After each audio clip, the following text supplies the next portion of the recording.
नमस्कार दोस्तों, मैं प्रतीक और मेरे चैनल प्राचीन भारत में आपका स्वागत है। आज हम बात करने जा रहे हैं स्किथी लोगों के बारे में जो शक नाम से भी प्रचलित है।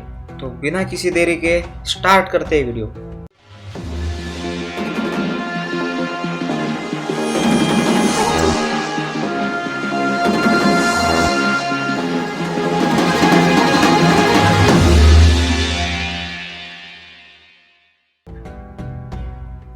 ईस्वीसन पूर्व 72 से प्राचीन मध्य एशिया में स्किथी लोग रहते थे। इनकी असली पहचान बताना मुश्किल है क्योंकि ये लोग प्राचीन भारतीय, ईरानी, यूनानी और चीनी थे ऐसा माना जाता है। इनका भारतीय उपमहाद्वीप के उत्तरी भाग पर ज्यादा प्रभाव पड़ा है।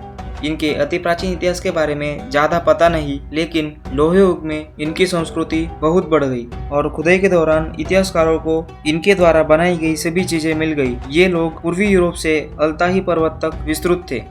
सभी शक स्किथी थे, परंतु सभी स्किथी शक नहीं थे।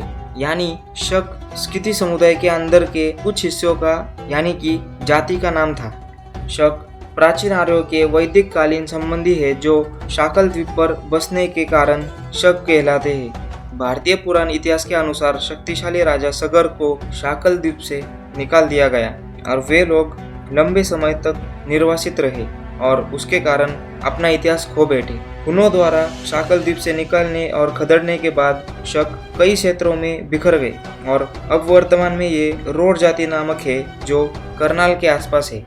शकों का भारतीय इतिहास पर बड़ा असर हुआ है क्योंकि ये लोग यूएसजी लोगों के दबाव में आकर भारतीय महाद्वीप में घुस गए थे और उन्होंने बड़ा साम्राज्य निर्माण किया जिसे इतिहासकार शकास्तान कहते हैं, जो पंजाब, हरियाणा, राजस्थान, गुजरात, सिंध और खैबर पख्तून और अफगानिस्तान से बना हुआ है। हम हर रोज जो तारीख देखते हैं वो शकों के अनुसार होती है जो हम हिंदू रीति रिवाज के अनुसार इस्तेमाल करते हैं, जैसे कि शक संवत। यूएसजी लोग वो लोग थे जो प्राचीन काल में मध्य एशिया में बसने वाली एक जाति थी। माना जाता है कि यह एक हिंद यूरोपीय लोग थे जो शायद खस लोगों से संबंधित रह चुके हैं। शुरू में यह तारिम द्रोणी के शुष्क घास मैदान के इलाके में रहते थे जो आधुनिक काल में चीन के शिजियांग और गांसू प्रांतों में पड़ता है। समय के साथ साथ वे मध्य एशिया और अन्य इलाकों में फैल गए।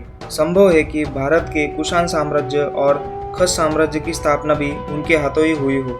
अब बात करते हैं शक लोग हमारे यहाँ कैसे आए। शाकल द्वीप से निकलने के बाद वो भारत के पश्चिमोत्तर भाग गांधार में थोड़े दिन ठहर गए और उसके बाद बोलन घाटी पार कर भारत में दाखिल हुए और भारत में दाखिल होने के बाद उन्होंने तक्षशिला पर अपना अधिकार कर लिया और वहां से यवनों को हटा दिया गया। ईस्वीसन पूर्व 72 को शकों का प्रतापी नेता मोअस उत्तर पश्चिमांत के प्रदेशों का शासक था। उसने खुद ही महाराजा धीराज महाराज की उपाधि धारण की जो उसकी मुद्राओं पर अंकित है। उसने तक्षशिला, मथुरा, महाराष्ट्र और उज्जैन में अपना साम्राज्य निर्माण कर दिया और अपने अधीन क्षत्रपों की नियुक्ति तक्षशिला, मथुरा, महाराष्ट्र और उज्जैन में कर दी। कुछ काल गुजरने के बाद ये सब राज्य स्वतंत्र हो गए। शक लोग विदेशी समझे जाते थे, परंतु उन्होंने शैव मत को स्वीकार किया था।